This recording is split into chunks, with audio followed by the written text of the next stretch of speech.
kita mendukung pemerintahan sejauh pemerintah mengusung agenda pro rakyat. Jadi yang mau kita sasar sebenarnya bukan tentang Prabowo-nya, Mhm. tapi tentang tanggung jawab dia sebagai figur publik Politik. yang Sebagai presiden lah. sebagai presiden gitu. Mhm. Kalau kita lihat sih, kalau mau dikasih ponten ya Ya, gitu ya, ponten-ponten 1 sampai 10 lah, berapa 1 sampai pontennya? 10 udah pasti 5 ini, Iya iya iya iya gitu iya loh, iya. ya kan.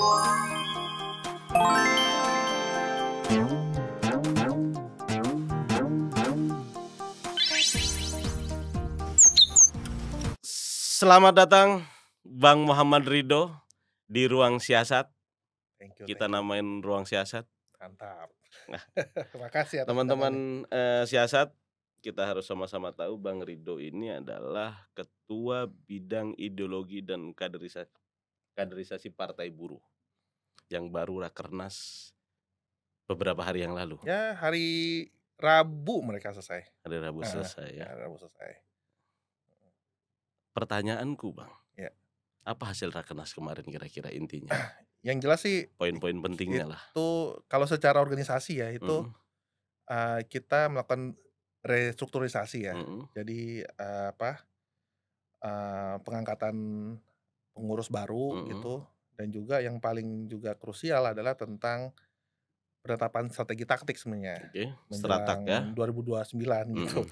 Karena evaluasi kita kemarin ternyata adalah, pada saat kita terlibat dalam pemilu 2024 adalah kita banyak, tenggelam dalam urusan-urusan administrasi sebenarnya. Karena praktis setelah 2022 ditetapkan sebagai anggota ya, Peserta pemilu. heeh, ya kita banyak terjebak dalam urusan verifikasi administrasi, faktual dan lain-lain gitu, dan itu akhirnya cukup memakan waktu dan tenaga kita yang sebenarnya sangat diperlukan untuk mengorganisir, basis dan juga dukungan gitu. Karena, ya kalau dilihat capaian kita kan kita di angka 0,64% ya. 0,64 betul. Ya gitu, dan juga suara kita kalau di total itu ada di 900.072 972. ribu sekian-sekian ya. Nah itu, menunjukkan bahwa walau kita memiliki pangsa pasar pendukung yang konkretnya Mhm yaitu adalah kelas pekerja Indonesia, mhm. ternyata kita masih perlu, usaha gitu untuk bisa mengorganisir, mayoritas pekerja ini untuk menjadi pemilih kita gitu, dan praktis waktu satu tahun gitu ya, itu nggak mencukupi lah Nggak gitu, cukup heeh, untuk ya. kampanye ya? Kampanye dan lain-lain gitu, karena kan problemnya kan bukan cuman pengenalan gitu kan, Mhm. pada sampai untuk Mencoblos. mencoblos kan gitu, dan itu Mhm. akhirnya kita menetapkan itu kemarin bahwa kita perlu, lebih segera, lebih cepat gitu untuk melakukan, penetapan organisasi terkait sama strategi supaya kita berjalan dari sekarang sampai dengan, pada masa maaf, pada masa kampanye nanti kita lebih siap gitu. Iya iya iya iya. Karena ya kita memang kita serius gitu, kita memang pengen berkuasa karena kita melihat masalah, eee, sosial ekonomi politik Indonesia sekarang itu sebenarnya pada berakar pada problem, hilangnya representasi kelas pekerja, Mhm. maka mau nggak mau, suka tidak suka ya memang kita harus mempersiapkan diri untuk berkuasa gitu. Makanya kita sekarang, dari sekarang gitu kita mempersiapkan diri untuk mencapai 2029. Bang, rakernas kemarin itu aku baca di media, Mhm, itu ada nama-nama capres yang akan diusung mmm, oleh Partai Buruh di tahun 2029. mhm, Kalau nama-nama politisi ada nama Pak Prabowo kalau nggak mhm, salah di urutan 1, ada nama, Pak Mahfud, mhm, ada nama Gubernur Jawa Tengah, mhm, banyaklah politisi. Tapi ada yang menarik mhm, menurutku Bang, ada nama-nama,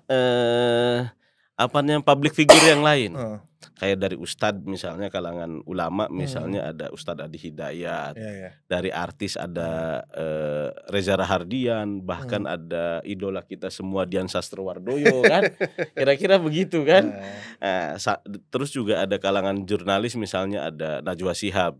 Apa yang kemudian, menjadi tolak ukur Partai Buruh sehingga memasukkan nama-nama tersebut menjadi nominasi calon presiden dari Partai Buruh tahun iya 2029? sebenarnya secara prinsip ya ini dan itu sudah dikemukakan juga di mana pada saat rakernas itu, Mhm kita memang pengen calon yang bisa mengusung agenda kelas pekerja gitu loh ya mhm kan.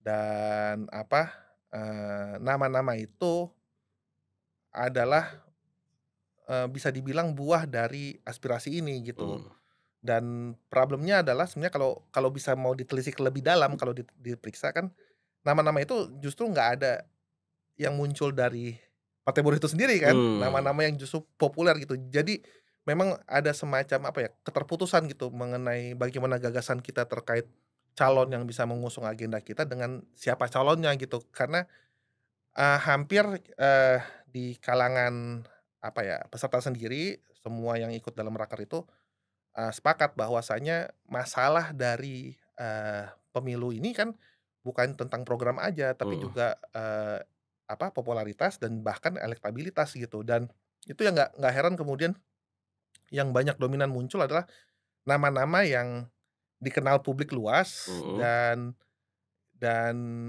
memiliki karakteristik yang berpotensi untuk dipilih gitu. Cuman, ya itu, pada bagaimana menghubungkannya dengan agenda apa ya, Politik. agenda politik partai buruh, ya itu menjadi PR sendiri. Jadinya kemarin tuh lebih kalau saya lihat sih lebih ke brainstorming ya gitu ya, Iya, mengenai siapa sih kira-kira yang, cocok dengan agenda, yang bisa mengusung agenda partai buruh gitu. Karena sepertinya juga kebanyakan di kita, dalam tubuh partai buruh ya, masih melihat secara realistis bahwa 2029 sepertinya partai buruh masih belum mampulah untuk mengusung calon presidennya presiden sendiri, sendiri. heeh. Walaupun ada pembicaraan bahwa wapres kita masih cukup kuat Mmm, gitu, cuman untuk capres kita sepertinya masih harus menunggu, beberapa tahun lagi gitu. mhm. Jadi sifatnya kenapa bisa sangat beragam karakteristiknya, ya karena itu lebih brainstorming sebenarnya gitu, Brainstorming, heeh. melihat tingkat kepopuleran, lihat Iya gitu, kinerja heeh. selama ini. Dan juga itu upaya kita juga untuk membangun apa ya, menyerap aspirasi dari masyarakat lebih luas aja sih gitu. Karena dengan kita sudah memunculkan nama setidaknya masyarakat memiliki referensi kan mengenai bagaimana mereka melihat, preferensi dia dengan partai buruh gitu. Kalau nama-nama yang muncul sesuai dengan aspirasi dia kan berarti, wah sepertinya ini partai buruh bisalah Iya iya menjadi, iya. apa, kendaraan politik mereka untuk mendorong, aspirasi mereka gitu. Jadi seperti itu aja sih sebenarnya sih ruangnya. Bang, rakernas kan baru saja digelar. Mhm, Tadi Abang bilang di rakernas ini kayak brainstorming, terus kemudian, pengkajian stratak dan lain mmm, sebagainya agar kemudian partai buruh lolos, parliamentary threshold di mmm, 2029, ya, kira-kira itu kan. Tapi ada nggak pembahasan kalau partai buruh kalau pas Pilpres 2024 kemarin kan partai buruh dengan tegas kami berkoalisi dengan rakyat mmm, misalnya, tidak mengusung salah satu capres mhm. kan. Sekarang sudah berani ikut gabung koalisi, apa istilahnya Indonesia Maju atau Indonesia apa ya nama koalisinya? Bener Kim kan? Plus, Kim-Plus kan? heeh. Atau berada di luar pemerintahan berkoalisi dengan rakyat. Nah gimana ini Nah keputusannya? ini Ada ini ya, keputusan nggak? secara resmi sih sebenarnya sudah diputuskan bahwa ini secara resmi Iya, organisasi ya, Partai Buruh mendukung pemerintahan Prabowo yang membawa agenda pro rakyat. agenda pro rakyat Heeh, itu elatnya ya? iya elatnya gitu ya, apa, jadi ada prakondisinya gitu. Mhm mhm, Saya sendiri salah satu pihak yang karena saya bagian dari Komite Politik Nasional, kita mhm, menyatakan sikap bahwa kita nggak setuju dengan agenda apa, keputusan itu. Tapi karena keputusan sudah menjadi keputusan organisasi tentu harus kita jalani sebagai mhm. bagian dari organisasi ya. Tapi poinnya adalah begini sebenarnya, kita mencoba, secara umum udah pasti posisi ini tidak menempatkan kita menjadi bagian dari Kimplas. Oke Itu yang harus diklarifikasi ya, oke, karena masih melihat dengan mendukung pemerintahan, kita menjadi bagian dari Kimplas itu, padahal mhm, enggak. Kita tetap berada di luar dari aliansi atau koalisi, siapa Kim yang Plus, mengusung Prabowo ini gitu. Yang kita mau canangkan adalah kita mendukung pemerintahan sejauh pemerintah mhm, mengusung agenda pro rakyat gitu, agenda yang bagi kami mempermudah kehidupan rakyat di tengah tekanan ekonomi politik yang semakin sulit ini mhm, gitu. Jadi, kebijakan-kebijakan pemerintahan yang sifatnya pro rakyat itu menjadi sepenuhnya didukung oleh partai buruh gitu. Tapi kalau yang tidak pro rakyat, tidak Tentu didukung, ya seperti itulah karena kan seperti itu. nah ini juga sebenarnya adalah, bagian untuk melakukan, pendidikan politik gitu sebenarnya. Karena Mhm, harus diakui gerakan buruh kan yang ada dalam partai buruh dan juga semua, organisasi masyarakat mhm, yang ada dalam partai buruh itu terbiasa membangun agenda organisasinya dalam kerangka organisasi masyarakat sipil vis a vis negara mhm, gitu. Nah, tapi ketika kita sudah memutuskan untuk terlibat dalam politik praktis, kita kan harus mengubah frame itu kan. ya, Nggak melulu kita melakukan keterlibatan politik dalam kerangka perlawanan, mhm, dalam kerangka konflik, mhm, yang kita juga harus siap iya, untuk terlibat dalam kerangka negosiatif gitu. iya, Dan ini yang sebenarnya menjadi,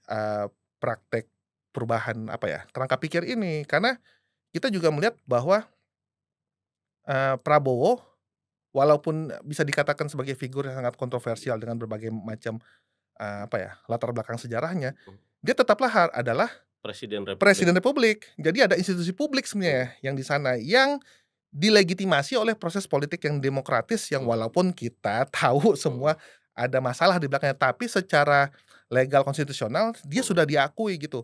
Jadi yang mau kita sasar sebenarnya bukan tentang Prabowo-nya, mhm, tapi tentang tanggung jawab dia sebagai figur publik politik. yang Sebagai presiden lah, sebagai presiden gitu, mhm, yang mana memiliki tanggung jawab untuk bisa mengusung agenda-agenda yang pro diharapkan rakyat, pro rakyat, pro kelas pekerja gitu. Jadi, mungkin terlihat saya di sini melakukan justifikasi gitu ya, iya, iya, tapi sebenarnya adalah ini adalah satu momen di mana ya kita perlu, refleksi lebih dalam gitu terkait apa yang kita maksud dengan keterlibatan dalam ruang politik negara gitu. mhm. Karena selama ini apa, eee, kita melihat negara adalah sesuatu yang harus selalu dilawan gitu Iya, iya, kan. iya, iya, iya. Iya, bener-bener aja gitu. Iya, Kalau dia ngawur gitu. Tapi kan negara juga di sisi lain memiliki potensi mhm, untuk bisa memberikan jaminan perlindungan, jaminan kesejahteraan, dan jaminan-jaminan yang sifatnya menjadi kepentingan publik gitu loh. Dan di sinilah kita mencoba untuk mengusung gagasan ini, bahwa yang kita coba dorong aliansi adalah aliansi terhadap tanggung jawab publik ini. Prabowo sebagai presiden, presiden ya, bukan Prabowo sebagai figur individu, politik oke. gitu loh. Itu yang Bang, pengen kita dorong. eee, Abang tadi bilang partai buruh secara institusional. Mhm. Saya minum dulu ya. Minum dulu, jangan sampai nggak Iya minum, iya iya, bahaya juga nanti kita mhm, kan. Eee, Partai buruh secara institusional itu akan mendukung Presiden Prabowo mhm, dan Wapres Gibran Rakabuming Raka mhm, selagi programnya itu pro rakyat, pro rakyat. mhm, Kira-kira begitulah ya, iya, redaksinya bisa diperbaiki nanti. Menurut Abang, selama 125 hari pemerintahan Prabowo mhm, Gibran, ya udah 125 hari lah kira-kira ya, mhm, pemerintahan Prabowo Gibran ini programnya sudah pro rakyat atau belum? Nah, seperti mhm, misalnya kan kita sama-sama tahu misalnya program yang kemudian booming adalah MBG, mhm, ketahanan pangan melalui mhm, swasembada beras dan mhm. lain sebagainya.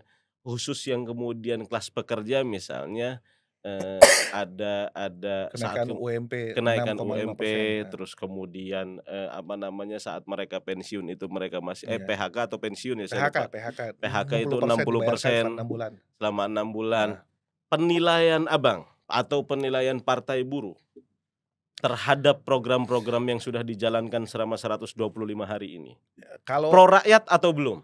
kalau kita lihat sih, eee, kalau mau dikasih ponten ya, Ya, gitu, ponten-ponten satu dari 1 sampai 10 lah berapa 1 sampai pontennya? 10 udah pasti 5 ini, Iya, iya, iya, iya, gitu iya, loh, iya, ya iya, kan. iya. Karena 5 dalam arti kita mengakui apa, effort-nya, Mhm, tapi, ya kita tetap nggak puas dengan effort yang udah apa, dilakukan karena apa, karena kita melihat masih bisa lebih sebenarnya di mhm, tengah mereka, khususnya pemerintah yang ada memiliki sumber daya yang mencukupi mhm, gitu.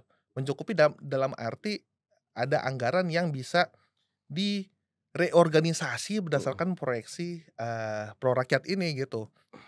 Itu yang, terkait sama MBG misalnya. Saya sepenuhnya setuju gitu dengan program ini, karena ini adalah bisa dibilang program yang di mana pemerintah secara secara apa ya, secara sengaja gitu mencoba untuk memberikan jaminan pangan kepada apa Masa ya, depan anak-anak. kepada anak-anak gitu. Itu sepenuhnya menjadi bagian yang nggak terpisahkan emang dari agenda kelas pekerja dan negara kesejahteraan gitu. Tapi problemnya adalah dia nggak dibangun di atas satu mekanisme institusional yang bisa dibilang koheren dan sustainable gitu, Mmm. yang berkelanjutan gitu. Kalau dilihat postur anggarannya justru adalah program negara kesejahteraan ini dibuat apa ya, kontradiktif dengan program-program kesejahteraan yang lain gitu Oh, loh, iya iya kayak iya iya. pendidikan, Iya ya iya kan, iya iya. kesehatan dan lain-lain dan itu implikasinya adalah, karena ini semacam satu asumsi, karena ini program penting maka program yang pendidikan kesehatan itu menjadi lagi tidak penting gitu Mhm. kan ya. Padahal kalau dipikir-pikir justru ini adalah suplemen terhadap apa yang sudah Jalankan dijalankan sebelumnya. gitu. Nah, justru ini yang jadi problem kita, di dalam pemerintahan yang ada sekarang ini adalah walau punya intensi yang baik ya, tapi tidak diiringi orientasi yang mumpuni untuk mendukung intensi ini. Kalau misalkan memang serius untuk membangun agenda yang sifatnya pro rakyat ya, Mhm. ya serius juga untuk apa ya, mengorganisasikan postur anggaran yang ada untuk memastikan semuanya, elemen-elemen untuk jaminan kesehatan, jaminan pendidikan, dan jaminan makan ini bisa apa ya, tertumpu oleh penganggaran yang pasti gitu. Nah, ini menarik nih, Bang, Mhm, menarik menurutku mhm, ya, menariknya kenapa, karena tadi Abang pertama, mmm, Prabowo Gibran selagi kemudian programnya pro rakyat. mmm, Ketika kemudian di punten ataupun di ranking, dinilai, mmm, skala 1 sampai 10 nilainya 5 5 ya, ya nggak. Abang juga tadi menjelaskan misalnya dari sekian banyak terkait MBG itu harus kemudian memotong mmm, anggaran dari pos-pos yang pos lain, kelihatan yang lain ya. ya. Efisiensi anggaran menurut Abang yang dijalankan oleh pemerintah Prabowo tepat atau belum? Ah, saya saya sebenarnya salah satu orang yang skeptis gitu Mhm. dengan argumen efisiensi di tengah apa, di tengah, kebutuhan masyarakat yang semakin, rentan ini, Mhm. yang ada sekarang itu justru perlu ada, komitmen perlindungan yang mencukupi gitu dan Mhm. itu mensyaratkan adanya postur anggaran yang justru memenuhi kebutuhan ini. Implikasinya adalah anggarannya justru jangan diniatkan efisien, Mhm. tapi diniatkan untuk memenuhi kebutuhan perlindungan Mmm. gitu. Jadi kalau ditanya apakah efektif, enggak gitu. Mhm. Apakah kebijakan ini benar? Enggak gitu. Tapi jikapun kita terimalah premisnya bahwasanya, Indonesia ada kenyataan menghadapi hutang dan Mhm lain-lain mhm. gitu. Tapi bukan berarti pilihannya itu adalah dengan membenturkan agenda kesejahteraan dengan agenda kesejahteraan yang lain, gitu. Justru pilihan-pilihan, penganggaran saya pikir masih terbuka lebar. Ini salah satunya adalah kenapa nggak anggarannya yang diturunin adalah anggaran militer dan kepolisian, gitu loh. Memang anggaran militer dan kepolisian nggak turun, Bang, ya? Enggak, justru naik, mereka tetap tetap Oh. tetap di angka yang tinggi gitu. Itu menunjukkan apa? Menunjukkan bahwa corak pemerintahan untuk bisa memberikan agenda kerakyatan dibuat sangat minimal dan jikapun agenda ini dijalankan minimal ini mendapat mendapat kritik, mendapat, perlawanan, yang meresponnya bukan dengan kesehatan tambahan tapi lewat militer dan Iya iya iya polisi iya gitu iya loh. iya iya Dan iya. ini kan menunjukkan Mhm corak mhm. sebenarnya kalau bisa dibilang corak represif gitu, bahwasanya satu bentuk negara kesejahteraan itu hanya bisa dibangun di atas pola yang represif. Padahal salah satu, apa ya, amanat dari reformasi kan justru mengubah corak represif negara yang pada saat itu terbangun di Orba, Mhm. menjadi corak negara yang berorientasikan, pelayanan publik, Mhm. perlindungan dan lain-lain gitu loh. Dan ini yang menjadi problem utamanya, bahwasanya upaya untuk mendukung agenda MBG itu nggak diiringi dengan, mengurangi kapasitas koersif negara itu sendiri, Iya iya iya iya gitu iya iya loh. iya. Jadi menurut saya kalau memang konsisten ya dengan, orientasi pro rakyat, ya mulailah dengan melakukan, efisiensi di anggaran-anggaran kepolisian dan militer ini. Karena menurut saya itu salah satu 2 lembaga yang perlu akuntabilitas sekarang, Mmm, gitu. Kita tahu ya dari zaman Jokowi, 2 lembaga ini, eee, seringkali melakukan a ap tin aktivitas yang tidak bisa dipertanggungjawabkan secara publik gitu. iya Yang bisa iya. melakukan, pengawasan transparansi terhadap mereka adalah internal mereka sendiri gitu. Yang kadang-kadang kita juga nggak tahu mekanisme demokratisnya seperti apa, karena kedua lembaga ini kan lembaga, yang sifatnya hierarkis gitu Iya. kan. Dan di tengah, semakin apa ya, meluasnya keinginan untuk demokratisasi, Mhm. justru menurut saya valid kita membicarakan kembali akuntabilitas, transparansi di 2 lembaga ini gitu. Jadi, selama 2 lembaga ini nggak bisa menunjukkan akuntabilitas dan transparansi, justru, tidak ada alasan bagi kita untuk selalu memberikan, apa ya, anggaran tambahan ke mereka gitu. Justru kita tetap kalau kalau saya, apa ya, memiliki kapasitas, bukan kapasitas, memiliki posisi yang sama seperti Prabowo dan mempertimbangkan agenda pro rakyat, justru anggarannya ya saya alihkan ke pendidikan, saya alihkan ke kesehatan, Mmm. transportasi, bahkan infrastruktur publik yang sebenarnya saya salah satu orang yang melihat semakin penting untuk ada, apa, pembangunan infrastruktur fisik sekarang karena, solidaritas kelas pekerja yang semakin diperlukan sekarang memang membutuhkan semacam Mhm. fondasi konkret ya, yaitu lewat infrastruktur gitu. Gimana caranya saya yang orang Jakarta bisa bersolidaritas dengan kawan-kawan buruh di Tangerang, kalau nggak ada jaminan transportasi publik yang layak Mhm. dari Jakarta Mumpunilah. heeh, ke Tangerang gitu-gitu loh, Mas. Bang, kita agak geser dan Mhm, agak bukan geser sih, maksudnya kita topiknya mhm, agak kemudian inilah. Seminggu ini saya mmm, kira ada 2 hal yang menarik. mmm, Yang pertama itu, soal Danantara. mmm, Yang kedua, itu soal instruksi dari Ketua Umum PDI Perjuangan mmm, yang menginstruksikan kepada kader-kadernya yang terpilih ataupun mmm, sudah dilantik menjadi kepala daerah, mmm, bupati, wali kota, gubernur, wakil gubernur mmm, untuk tidak mengikuti ataupun menunda mmm, mengikuti retreat, bersama mmm, di Magelang. iya. Apa pandangan Partai Buruh dari sikap yang kemudian dikeluarkan oleh Ketua Umum PDI Perjuangan? Mungkin pertanyaan dulu kali ya tentang Danantara kali ya? Danantara Heeh. justru aku nanti, Oh, oke yang ini ini? dulu, Ah, oke. Danantaranya nanti, ini dulu. Ini problemnya, eee, saya mengomentari dapur orang lain Orang, gitu iya ya iya kan iya gitu. iya Nah, iya iya iya cuman iya. jadi mungkin saya harus rubah perspektif gitu Iya dari posisi saya sebagai pengurus partai buruh menjadi, saya sebagai scholars iya iya ilmu iya. politik gitu Iya, ya, scholars ilmu heeh. politik kebetulan baru PhD dari Amerika ya, Bang, ya. Iya, gitu. Jadi ini terkait sama, saya nyebutnya sebagai intra oligarki konflik gitu, Mmm, Megawati yang, adalah bisa dibilang ketua partai yang juga menjadi bagian dari kekuatan oligarki, berhadapan dengan Prabowo yang ada yang kebetulan juga dia oligarki, yang di sananya ada mediasi, pengaruh Jokowi yang mhm juga sangat dipengaruhi sama, mhm kekuatan oligarki. Nah, kita bisa melihat di sini ada tarik-menarik kepentingan sebenarnya gitu kan, mhm khususnya terkait, kendali terhadap, sumber daya. mhm.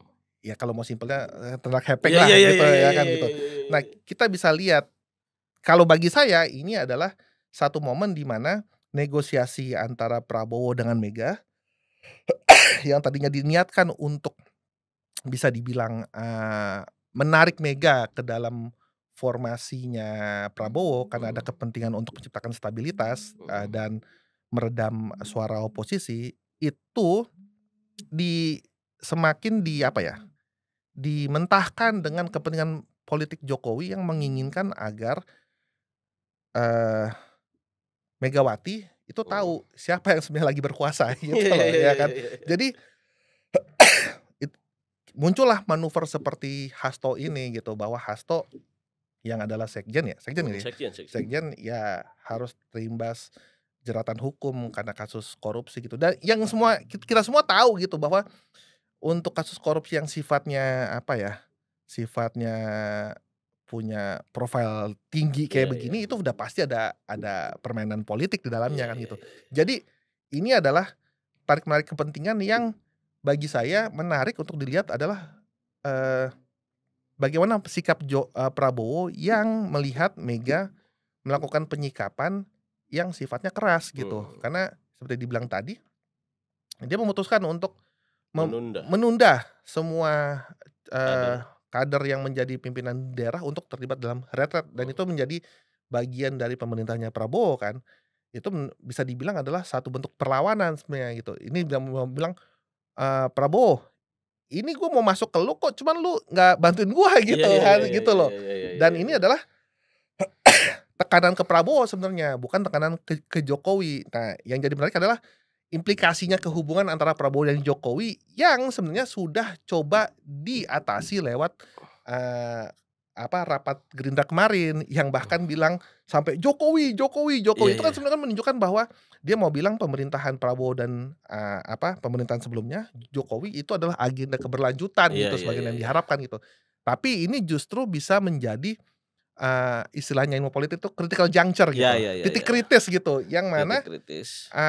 Kalau bisa dibilang, Prabowo harus mengambil sikap gitu, apakah dia Milih siapa? heeh, karena antara antara 2 pilihan ini memiliki implikasi yang ya berbeda gitu. Mhm. Kalau dia, ini ke Prabowo sorry, ke Jokowi, udah pasti, dia menggeser PDIP yang berimplikasi PDIP, merasa terisolir dan memiliki justifikasi untuk menjadi oposisi, ya kan, karena hanya beberapa bulan pemerintahan Prabowo itu resiko bayangin Mhm. 2025 sampai 2009 oposisi yang walaupun nggak cukup gede ya cuma 19% ya jumlah Mhm jumlah mhm. suara dia di parlemen ya, Iya. tapi tetap memiliki amplifikasi yang kuat kan gitu.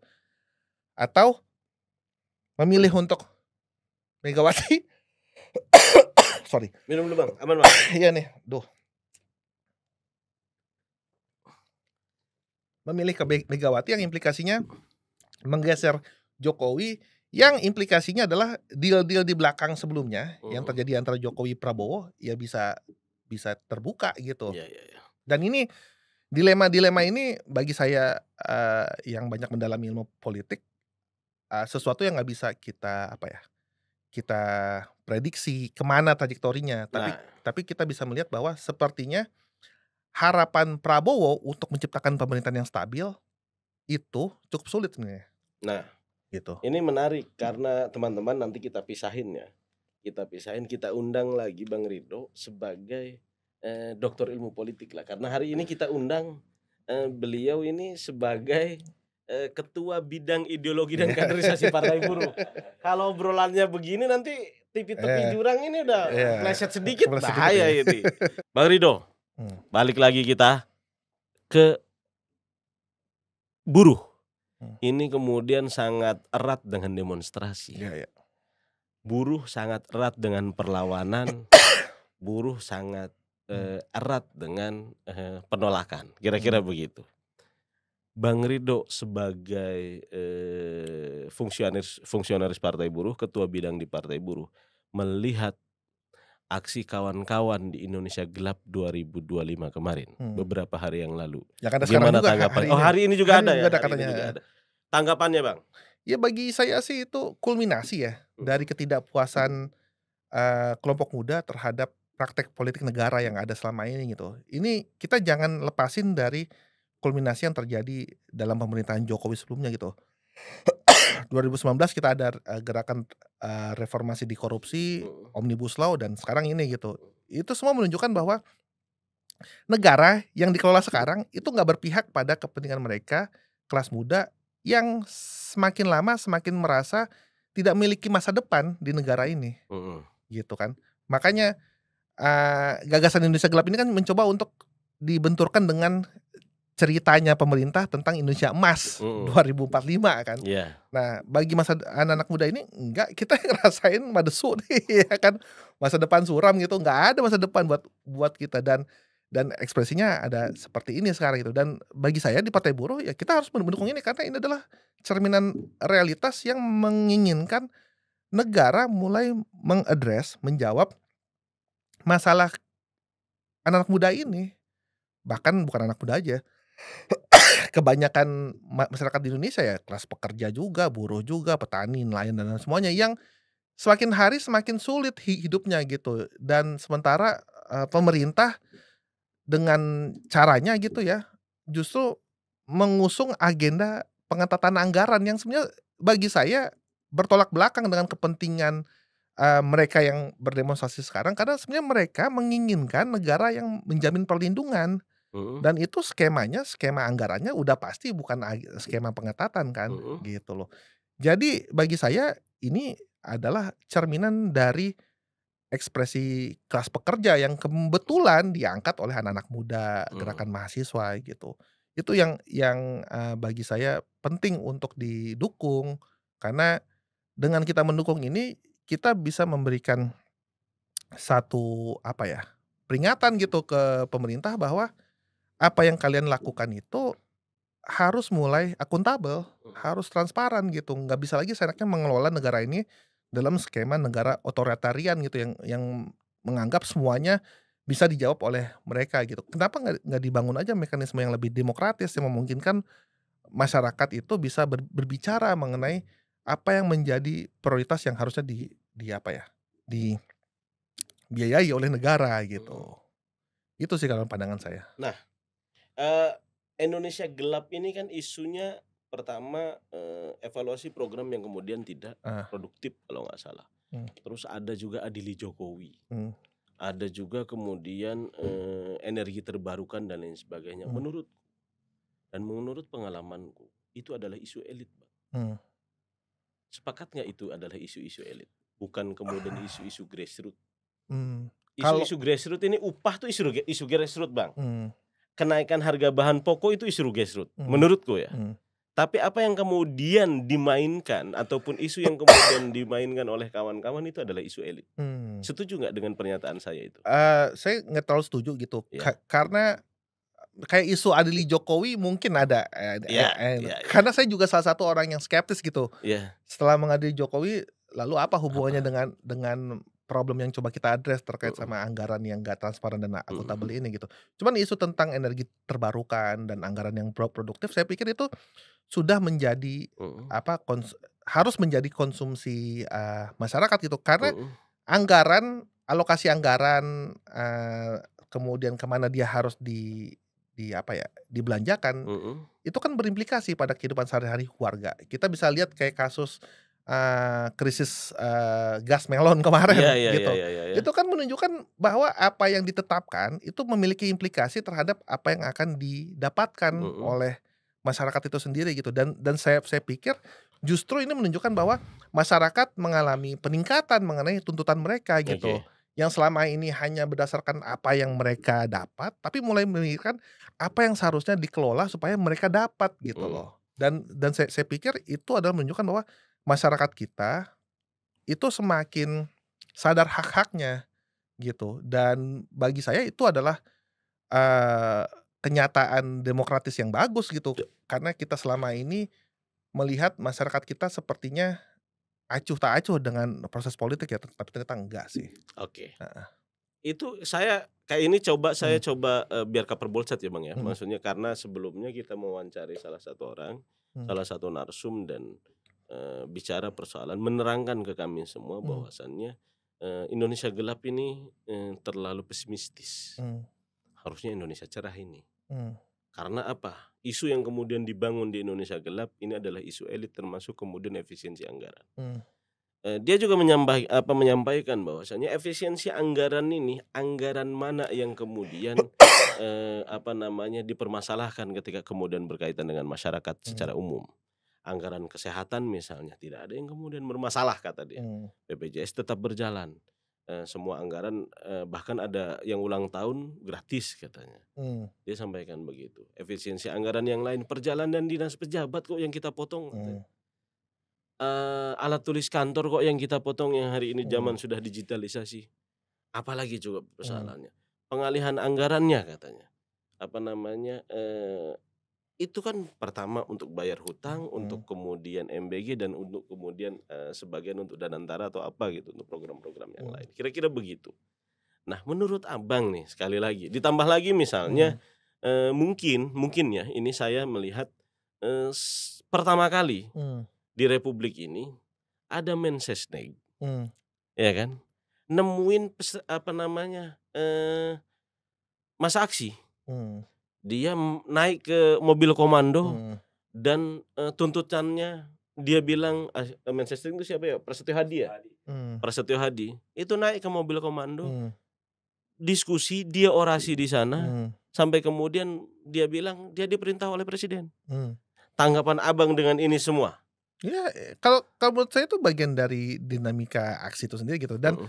saya pikir, kalau memang hal-hal kayak begitu dianggap, apa ya, dianggap perlu disampaikan, Mhm. disampaikan kan kenyataannya kan adalah masih banyak orang-orang yang tidak melihat apa yang disampaikan disampaikan oleh siapa, oleh, Teman-teman massa dan aksi. narasumber yang Iya tadi iya gitu ya, iya. itu menjadi, pengetahuan umum Iya. gitu dan ini menunjukkan bahwa, kanalisasi informasi antara pemerintah dengan massa aksi itu kan ada yang Ada yang tersumbat terputus ya, ada gitu, yang ada yang tersumbat tersumbat ya. gitu kan.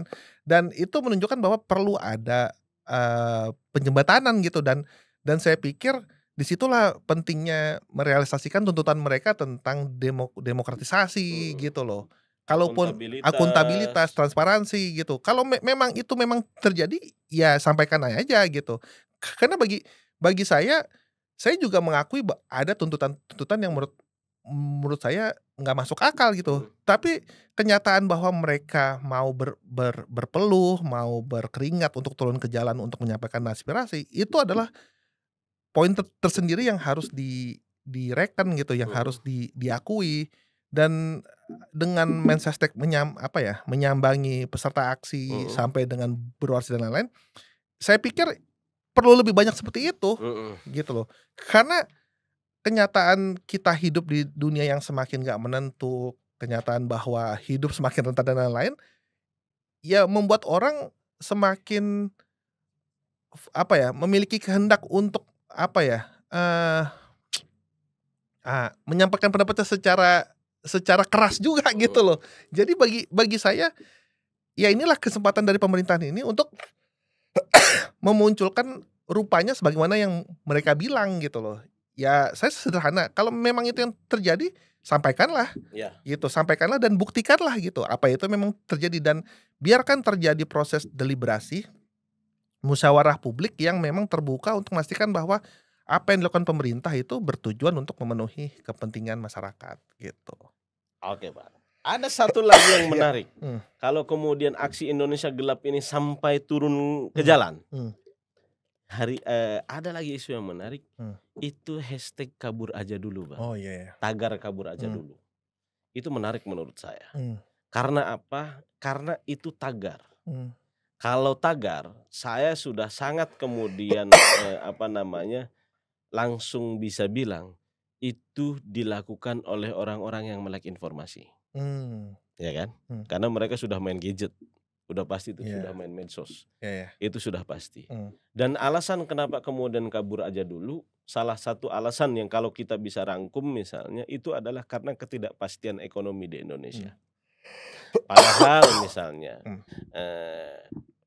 soal pekerjaan dan Mmm. lain-lain. Dan kebetulan 2 hari yang lalu saya baku telepon saling Mhm. teleponanlah, Mhm. teleponan dengan kawan yang menjadi, salah satu, pegawai di Kementerian BNP2TK itu kementerian apa sekarang ya? Badan sendiri ya tuh BNP2TK. Enggak, kementerian bukan, Kementerian Pekerja Migran, sorry, Oh iya. Kementerian Pekerja Migran sekarang, menterinya tuh siapa lupa, Karding, PKB Mmm. itu loh, masih PKB nggak sih? Enggak ya? Intinya itulah, Bang, Mmm. dia sampaikan begini, "Bro," katanya, "ini soal kabur aja dulu ini, dari dulu masyarakat Indonesia itu udah kabur," Iya katanya. bener.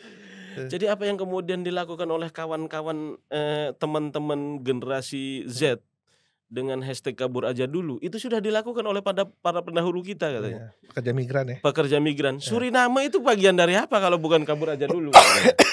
Malaysia, Hong Kong, Taiwan, Hong Kong, Taiwan, Timur Tengah. Timur Tengah, apakah enggak itu kabur Mmm. aja dulu?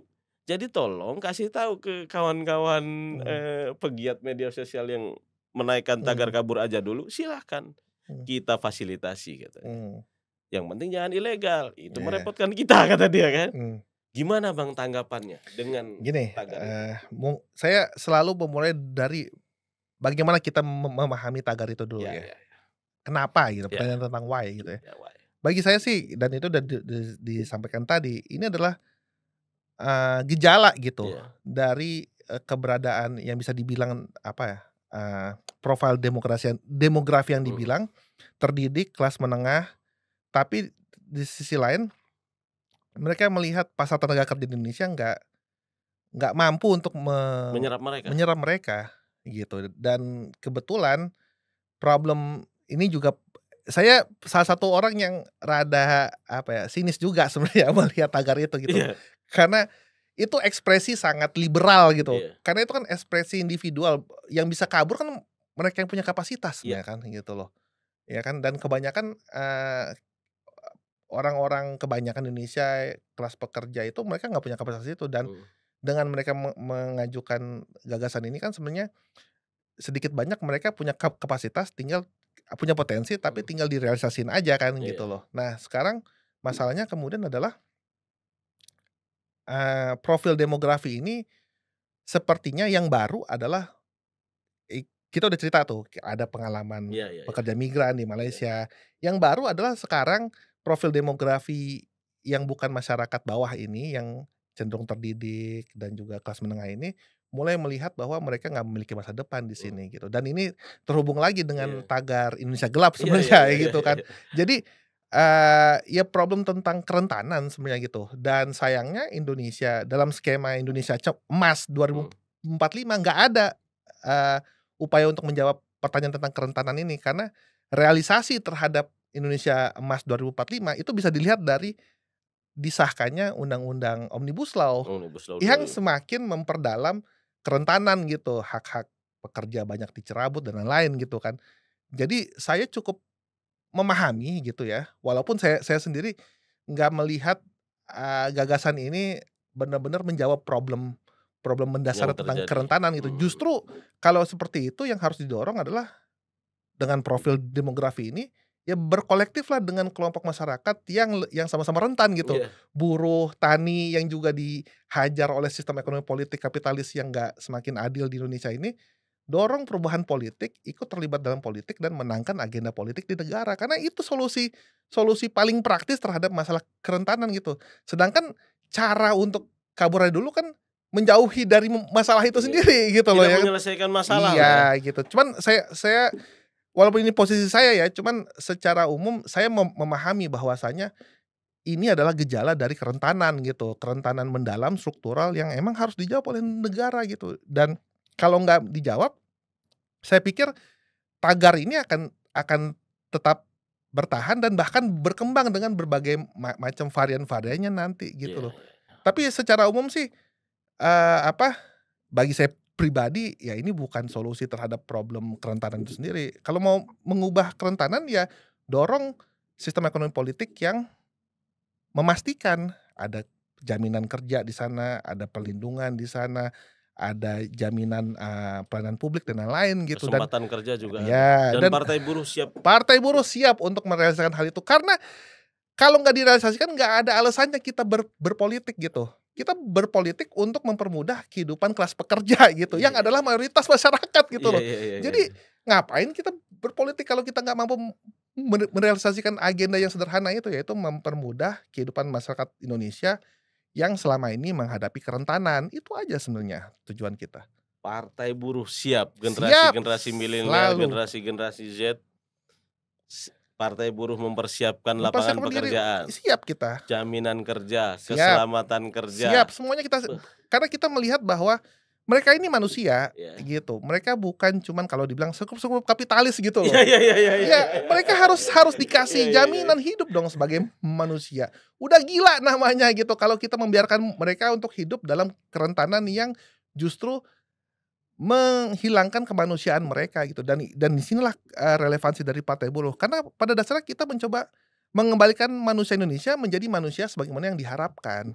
gitu. Karena sejatinya kalau kata Gus Dur, Nah, politik itu adalah memanusiakan iya manusia. benar benar. Bang Rido, melihat simpang siurnya Danantara, Mmm, belum pastinya payung hukum Danantara, mau mmm. seperti apa Danantara? Apa komentar Bang Rido dan Partai Buruh? Kalau saya melihat sebenarnya format Danantara ini ya, secara saya nggak mau mengisolirnya dalam problem Indonesia aja gitu. Mhm, Skema ini kan bukan sesuatu yang uniquely Indonesia, mhm, di negara lain sudah terjadi gitu. Kayak di Norwegia, itu mereka punya sovereign wealth fund juga yang mereka kelola gitu. Tapi ide utama tentang sovereign wealth fund ini adalah untuk sebagai, tools agar agenda redistribusi kekayaan itu bisa lebih terfokus sebenarnya, gitu. Jadi negara yang tadinya memiliki hanya sebatas apa ya, BUMN, mhm. sekarang sudah memiliki, eee, sovereign wealth fund yang nanti tanggung jawab dia adalah langsung terkait sama upaya redistribusi hasil kekayaan negara. Makanya dalam kasus Norwegia misalnya, uang hasil penjualan minyak itu nggak langsung masuk ke Kas katakanlah negara, kas negara, tapi masuk ke sana yang nanti SWF dulu. dikelola di sana untuk ditingkatkan yang pada akhir tahun setiap warga negara hasil pengelolaan itu bisa mendapatkan dividen, benefit. Setiap warga negara, Iya, bukan ke kas negara, tapi ke setiap warga setiap warga negara. negara, heeh. Jadi dia Oh, sifatnya adalah untuk, agendanya kan sebenarnya agenda sustainability ya. ya oke. Jadi problem dari Norwegia sebagai satu negara yang punya corak negara kesejahteraan ya, dia kan juga tahu bahwa eksplorasi minyak dan gas ini nggak sustainable kan, Mhm, bertentangan dengan agenda, climate change dan lain-lain mhm, gitu. Nah, jadi untuk memitigasi ya, agar masyarakat itu apa, memiliki kepentingan juga terhadap agenda climate change, supaya nggak tergantung terus sama itu adalah surplus dari, eksplorasi itu diberikan ke masyarakat supaya nanti ke depannya kalau ada shifting ke arah agenda-agenda energi yang lebih terbarukan, lebih ramah lingkungan dan lain-lain, masyarakat udah punya semacam buffer gitu, mhm. semacam penjamin yang merupakan hasil dari eksplorasi energi yang sifatnya, Bang, eee, sebentar dulu. Berarti di Norwegia ini, pemilik saham dari SWF ini, ya, mmm, itu seluruh masyarakat Norwegia? Kalau kemudian dividennya dibagikan iya ke semua masyarakat secara Norwegia? secara praktis begitu, Secara praktis begitu? iya. Nah, masalahnya dan ini yang kemudian saya mau Oh menanggapi ya, pertanyaan saya, bagaimana Danantara. posisi kita Ya, gitu itu ya. maksudku, lanjut Posisi ya. kita adalah mekanisme seperti sovereign wealth fund itu masuk akal kalau sistem representasi politiknya udah kelar, Mmm, di mana, seluruh elemen masyarakat itu bisa terwakili dalam sistem politik yang ada dan dengan dia terwakili mereka mereka punya kapasitas untuk mengendalikan, mhm, mengontrol, apa ya, outcome-outcome politik yang ada dalam sistem itu sendiri. Jadinya di dalam konteks Norwegia misalnya, sovereign wealth fund itu di bawah kendali kuat dari serikat buruh gitu, yang merupakan mmm, bagian dari, eee, apa ya, negara Norwegia dan belum lagi ada juga fungsi partai politik yang partai sosial demokratnya kuat gitu, mhm, yang mhm. yang juga sangat dipengaruhi oleh serikat buruh. Jadi saya sih nggak ada masalah gitu, karena problem dari sovereign wealth fund itu karena uang yang masuk ke sana kan harus dikelola lagi Iya, dalam iya, dalam mekanisme pasar kan, dan harus mendapatkan keuntungan lagi. keuntungan gitu dan penentuan keuntungan, lalu kemudian di mana dia harus dilokasi dan lain-lain, itu kan nggak melulu tentang pertimbangan pasar, Iya, itu pertimbangan yang seringkali, politis kan. Dan mhm, ketika sistem politiknya sangat tertutup, nggak akuntabel, nggak demokratis, pertimbangannya itu bisa dibilang hanya menguntungkan segelintir orang aja. Dan itu terjadi mmm, dalam contoh kasus di Malaysia. mhm. Mereka bikin Hasanah? 1MDB ya. Mhm, Ya kan zamannya siapa tuh, sebelum si oke, Badawi, bukan Badawi, Rajab setelah Badawi siapa? Eee, Anwar, sebelum Anwar, se ya sebelum Anwar Ibrahim kan itu Najib ya Razak Najib Najib Razak? Razak ya kan. Dia bikin 1MDB karena sistemnya sangat otoritarian, nggak transparan dan lain-lain, itu justru menjadi ruang bagi bancakan elit gitu. Dan salah satu hal yang terjadi setelah, Mahathir kembali naik, si Razak, Razak kan kena. kena jeratan korupsi. Mhm. Nah, itu yang berpeluang terjadi dalam kasus Danantara nanti, karena nggak ada mekanisme politik demokratisnya gitu. Oke oke oke oke Itu oke. jadi masalah utamanya gitu. Mhm. Jadi secara prinsip kita nggak ada problem dengan mekanisme keuangan yang sifatnya bisa dibilang inovatif Mhm. seperti itu gitu. Dan antara. Tapi kita tetap melihatnya perlu ada apa, perlu ada transparansi, akuntabilitas dan partisipasi gitu. Supaya apa, supaya mekanisme yang inovatif ini justru nggak menjadi alat baru bagi, pencurian sumber daya publik gitu loh. Oke. Kita balik lagi ke Mmm, internal partai buruh, ya Bang. ya. Kita balik lagi. Mmm, Kita sama-sama tahu, Bang, misalnya di Inggris, di Australia, di berbagai negara mmm, banyak partai buruh kan, Bang. Dan di Inggris itu punya perdana menteri partai buruh, mhm, ya kan? mmm, Tapi di Indonesia mhm, itu kita, sama-sama tahu hasil pileg 2024 kemarin 0,64%, mmm, sekitar 972.973 lah kita mmm, anggap ya, suara. mmm, Nah, apa yang kemudian, faktor apa yang kira-kira menurut Abang? Kalau mmm, tadi kan Abang sempat bilang karena kita terlalu dipusingkan dengan iya persoalan peran teknis, Verpak, Permin kan misalnya, administrasi, iya. administrasi. Hari ini, selain itu menurut Abang, apa kemudian kelas pekerja kenapa kemudian tidak memilih, partai buruh ataupun tidak tertarik dengan Oh partai iya, buruh? ini kalau evaluasi saya Ya ya. sebagai ideolog gitu Ya ya, ya ya ya ya ya ideolog ya. adalah ini cerminan dari ketidakterorganisirannya kelas pekerja Indonesia gitu. Mmm, Seperti saya selalu bilang berkali-kali dalam ruang-ruang podcast sebelumnya, walau kita banyak kelas pekerja, tapi nggak semuanya berserikat gitu. mmm. Hanya 12% yang berserikat yang kalau diperiksa bahkan kemarin ada data dari Kementerian Tenagakerjaan gitu ya, yang juga dikritik, ditunjukkan bahwa ternyata yang berserikat itu di Indonesia itu cuman sampai 5 juta orang aja. 5 juta Heeh, orang? itu belum dengan asumsi yang berserikat itu aktif apa enggak Iya gitu, iya iya iya iya kan iya. gitu. Tapi itu setidaknya bisa jadi cerminan gitu bahwasanya, apa ya, eee, betapa nggak terorganisirnya, kelas pekerja di Indonesia yang itu juga berimplikasi pada, minimnya masih rendahnya kesadaran mereka sebagai kelas pekerja khususnya terkait dengan politik gitu. Dan itu kelihatan pada pada pemilu kemarin gitu. Bahkan banyak anggota serikat bukan bukan cuman, anggota serikat, masyarakat yang juga pekerja nggak memilih partai buruh gitu. Mhm. Dan itu menunjukkan bahwa ya memang ada PR penting gitu, walaupun kita selalu berpropaganda bahwa Berupaya. kita adalah Mhm. partai kelas pekerja, tapi kita harus merealisasikan gagasan ini di tengah kenyataan bahwa nggak semuanya mem me mendefinisikan dirinya sebagai kelas pekerja, gitu. Dan itu yang harus menjadi, perhatian bagi kita sendiri gitu, dan itulah kenapa salah satu resolusi yang kita juga dorong adalah semakin penting adanya, penguatan ideologi di antara kader.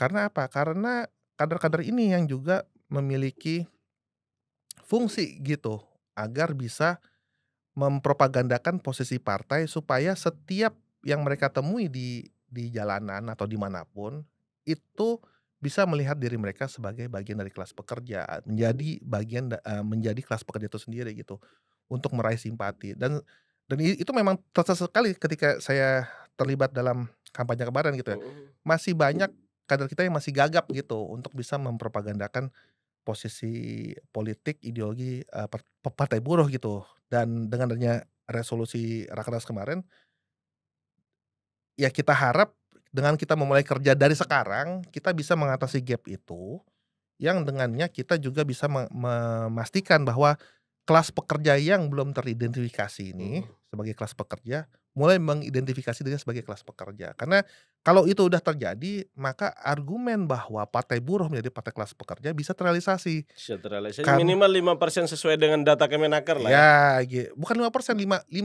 juta gitu, 5 oh ya 5 juta sesuai dengan iya, data lima Kemenaker. juta yang berserikat itu memilih partai buruh Iya gitu iya. ya, gitu. Jadi, ini yang menjadi tantangan kita dan Belum lagi urusan teknis yang lebih detail gitu, misalkan banyak buruh yang nggak bisa mencoblos di tempat kerjanya, karena Mhm, kan ketentuan KPU mereka KTP. mencoblos ya hanya bisa di berdasarkan KTP kan ya, Mhm, yang menurut kita nggak fair gitu. Misalkan mhm, kayak banyak pekerja yang bekerja di luar negeri ternyata dia diizinkan gitu, kenapa justru yang di dalam negeri nggak mhm. diizinkan dengan, cara yang sama gitu. Iya iya iya Dan iya. itu yang menjadi hal yang harus diperkarakan sekarang dan segera mencari resolusinya yang supaya kita ke depannya memastikan bahwa setiap kelas pekerja bukan cuman mencoblos, tapi Mhm. mencoblos partai buruh sebagai kendaraan politiknya Ini mereka gitu, menarik, heeh. baru kepikiran saya juga, Mmm, kenapa ada dapil khusus luar negeri, mmm, ya nggak?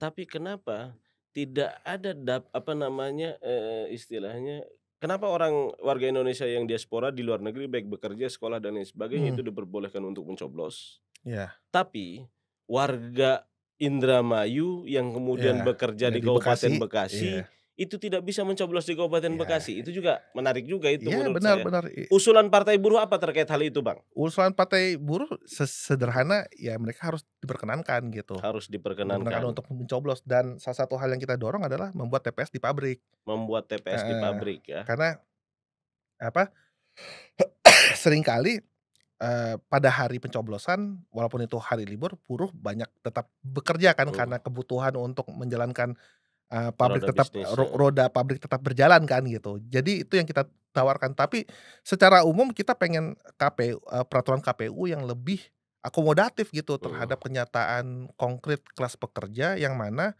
mencoblos itu bukan sesuatu yang istimewa buat mhm. mereka gitu. Mungkin di kalangan kita biasa gitu ya, tapi nggak semudah itu gitu loh. Jadi itu yang harus harus kita ubah sekarang ini. Target Partai Buruh 2029 berapa persen, Bang? Target partai buruh sih masuk threshold ya udah Masuk pasti ya. threshold? Tapi yang jelas kalau untuk DPR kita mentargetkan 12 kursi. 12 kursi nggak bakalan lolos threshold dong, nggak sampai 4% itu. Ya dengan asumsi ada perubahan dong gitu, Oh, ada heeh perubahan, heeh. berarti sedang Iya mendorong, mendorong perubahan. pemilu ya? Iya, Oke, gini, sampaikan kepada publik, Bang, mmm, yakinkan kepada publik, 2029 itu mmm, untuk memilih Partai Buruh. iya, Untuk, apa saja kemudian program Partai Buruh, apa saja yang kemudian akan dilakukan oleh Partai Buruh agar mumpung masih 4 tahun lagi kan mhm. kita, mumpung masih 4 tahun lagi, agar mereka semua memilih Partai Buruh. Ini juga sebagai closing statement Abang. Iya, bagi kawan-kawan sekalian yang ada di luar sana, eee, saya harap teman-teman semua bisa mencoblos partai buruh di tahun 2029, karena apa? Karena kita sekarang tengah berada dalam titik krusial kenegaraan. Semakin lama, negara yang ada sekarang semakin tidak menunjukkan rupa yang pro rakyat. Walaupun mereka berupaya untuk mengajukan, kebijakan-kebijakan yang pro rakyat, tapi banyak kebijakan-kebijakan itu dijalankan secara parsial. Dan ini menunjukkan bahwa dibutuhkan adanya perubahan siapa yang berkuasa di negara.